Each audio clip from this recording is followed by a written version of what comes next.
वो लगातार यही कह रहे कि आपके मंत्री माफी मांगे। जिस प्रकार आज विधानसभा अध्यक्ष के आंसू निकल गए, क्या कहना है आपका? मित्रों, विधानसभा के इतिहास में भी मैं लंबे समय से हूँ।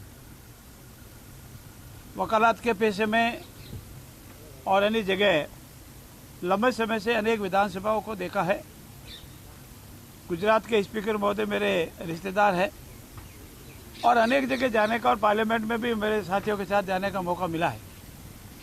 शायद ही कभी आप लोगों ने भी बहुत बड़ा लंबा अनुभव आपका भी रहा होगा। आसन पर बैठे, विक्रमादित्य के आसन पर बैठे, जिनका किसी पार्टी से आसन पर विराजमान होने के बाद कोई लगाव नहीं होता है, कोई पार्टी नहीं होती है, वो सभी माननीय सदस्यों के लिए एक समान होते हैं। अगर उनके इतने व्यथित होने के बाद आंसू बह जावे और उनकी भावना जितनी आहत हो जावे, तो आप कल्पना कर सकते हैं कि एक माननीय सदस्य के व्यवहार से, उनके शब्दों से और एक इंडियन नेशनल कांग्रेस के प्रदेश के अध्यक्ष द्वारा किए गए इस व्यवहार से अगर सदन का आसन, विक्रमादित्य का आसन हिल जावे और आंसू बह जावे, तो इससे निंदनीय बात उस नेशनल पार्टी के प्रदेश अध्यक्ष और उस पार्टी के लिए कुछ नहीं हो सकती। जो ही मेरे यशस्वी मुख्यमंत्री जी को ये पता लगा और वो देखा कि अध्यक्ष जी बहुत ही व्यतीत है, तो वो तुरंत अपने सारे कार्यक्रम निरस्त कर अध्यक्ष जी के वैसे में गए, उनसे क्षमा याचना की और उनसे कहा, साहब आपके साथ जो दृश्य हुआ है, आपके साथ जो अपमान आपका करने का प्रयास किया, वो अपमान आपका नहीं है, वह अपमान विधानसभा के माननीय सभी सदस्यों का है। विक्रमादित्य कुर्सी पर विराजमान के अध्यक्ष का कभी अपमान नहीं होता है, लेकिन हम सब माननीय सदस्यों का है, 8 करोड़ की जनता का है। मैं आपकी मार्फत एक निवेदन और करना चाहता हूं। पूर्व मुख्यमंत्री माननीय अशोक जी गहलोत यहाँ से 100 मीटर के दूर पर गलत बातें कर रहे थे, गलत बातें कह रहे थे, दूसरे लोगों के कहने से गलत बातें कर रहे थे। अगर उनके मन में अगर होता कोई आसन के प्रति मान और सम्मान होता, तो जैसे हमारे यशस्वी मुख्यमंत्री जी तुरंत वहाँ गए, वैसे वो भी अंदर आके कह सकते था, ठीक है हमारे सदस्य ने गलत शब्दों का प्रयोग किया है, फिर भी हम सब मिलकर के विधानसभा में गतिरोध दूर करने का प्रयास करेंगे। लेकिन इतना होने के बावजूद भी वो राजनीतिक प्रतिद्वंद्विता को पालते हुए, वो भी आसन के प्रति, हमारे प्रति राजनीतिक प्रतिद्वंद्विता पाले, हमें कोई ऐतराज नहीं। हमारा मत है कि होता है, हमारे राजनीतिक विचारों की लड़ाई होती है, वो हमको स्वीकार है, हमको वो गाली बोले हमको स्वीकार है। लेकिन विक्रमादित्य के आसन के ऊपर इस तरह का लांछन लगाना, इस तरह के शब्दों का प्रयोग करना, मैं तो धन्यवाद दूंगा आपको, प्रिंट मीडिया, इलेक्ट्रिक मीडिया वालों को। हम तो इस शब्दों का प्रयोग भी नहीं करते, लेकिन मेरे प्रिंट मीडिया ने हिम्मत करके उन शब्दों का उच्चारण वापस रिप्रोड्यूस भी किया है। आज के इतिहास में ये काला दिवस रहेगा हमेशा कांग्रेस के लिए कि इस तरह का आचरण कांग्रेस ने विधानसभा के अंदर किया है। मैं आपको विश्वास दिलाना चाहता हूं, मैं कल भी कहा था, आज पुनः कह रहा हूं कि अध्यक्ष जी के वैश्य में जो बात तय हुई उसको पूर्ण रूप से अंदर आ के पलट गए। और अगर आप में मेरा थोड़ा बहुत भी निवेदन है, मानिए जो अंदर हमारे थे साथी, उनको आप कभी भी बाइट से पूछ सकते हैं कि आपको ईमानदारी से बता दीजिए अंदर क्या हुआ था। कांग्रेस के माननीय वरिष्ठ सदस्यों से पूछ लीजिए, वो आपको स्पष्ट रूप से स्वीकार करेंगे कि यहाँ तय हुई और अंदर आने के बाद गोविंद जी टोडरा से उससे नट गए। कहीं बात नहीं थी कि मंत्री कोई माफ़ी मांगे, बात ये थी कि पहले प्रतिपक्ष के नेता अपनी बात रखेंगे, वो कहेंगे घटनाक्रम के बारे में, फिर वरिष्ठ सदस्य कब हमारे वो आपकी बात कहेंगे। उन्होंने दोनों ने बात कही, फिर मैंने अपनी बात कही।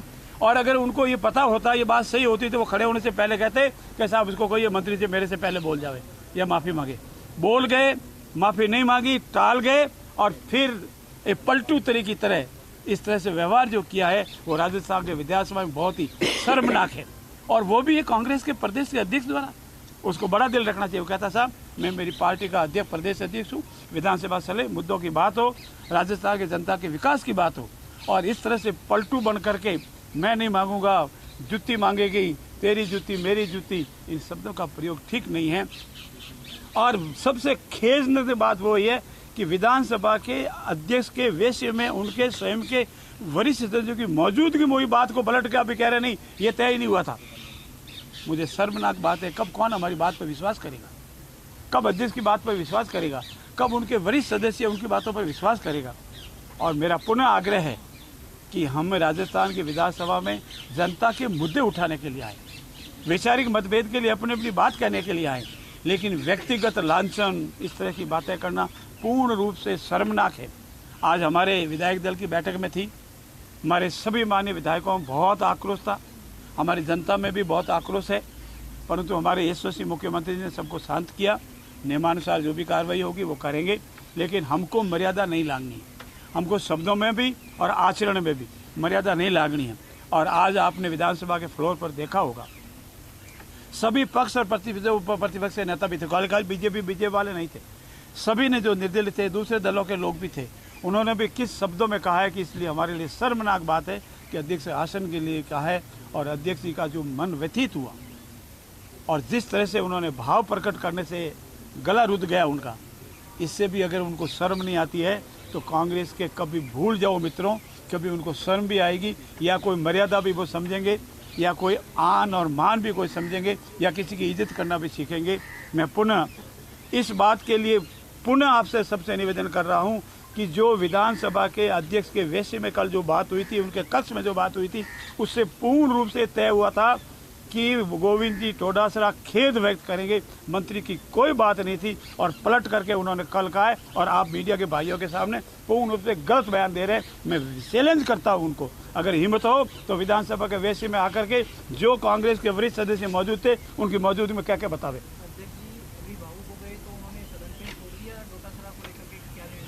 देखिए, ये हमारे लिए बहुत ही दुखद क्षण होगा, पर कई बार मजबूरियां भी होती है।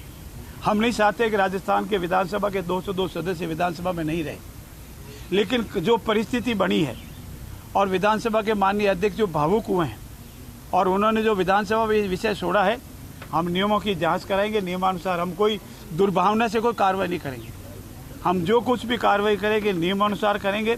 और फिर मैं दोहराता हूँ, भले हमारे सभी सदस्य भी बहुत आक्रोशित है कि उनसे कोई डायलॉग नहीं करना है, कोई बात नहीं करनी है, फिर भी मैं मेरे दल का वरिष्ठ सदस्य होने के नाते उनसे बात करने के लिए दरवाजे मेरे खुले हैं।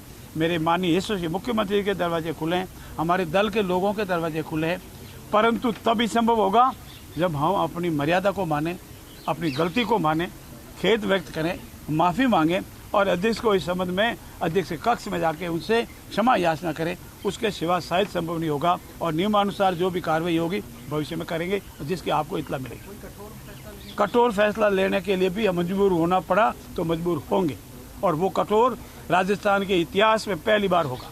इतना कठोर निर्णय भी हम लेने के लिए तैयार हो जाएंगे अगर ठीक नहीं हुआ मामला तो। धन्यवाद।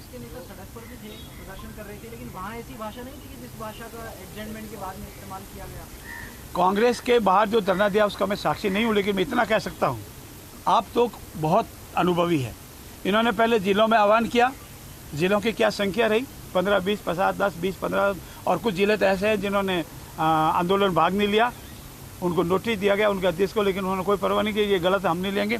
और कल जो धरना था, कितनी संख्या थी वो आप जानते हैं, क्योंकि आप सारे, हमारा धरना हो, उनका धरना हो और विपक्षी का धरना हो, कर्मचारियों का हो, आप धरना रोज देखते, कितनी संख्या थी, क्या था, कुछ भी नहीं था। और आज मैं आपको विश्वास दिलाता हूँ कि एक दल से, एक वर्ग से संबंधित आज वो कोई विधायक इस धरने में नहीं थे। जो कल विधानसभा में आए थे वो आज नहीं थे, आज दूसरे लोग आए थे और दूसरे समर्थक आज आए थे। दो दलों की उनकी आपसी फूट आप आंकलन कर देना, ये अभी जाकर के मिला देना, कल कौन कौन बैठे थे और आज कौन बने। कल जिनको आना था वो नहीं आए, वो उदयपुर चले गए, आज जो आ गए तो कल वाले नहीं आए। और इससे स्पष्ट है कि कांग्रेस का अंतर्कलह अब खुल करके बाजार में आ गया। धन्यवाद।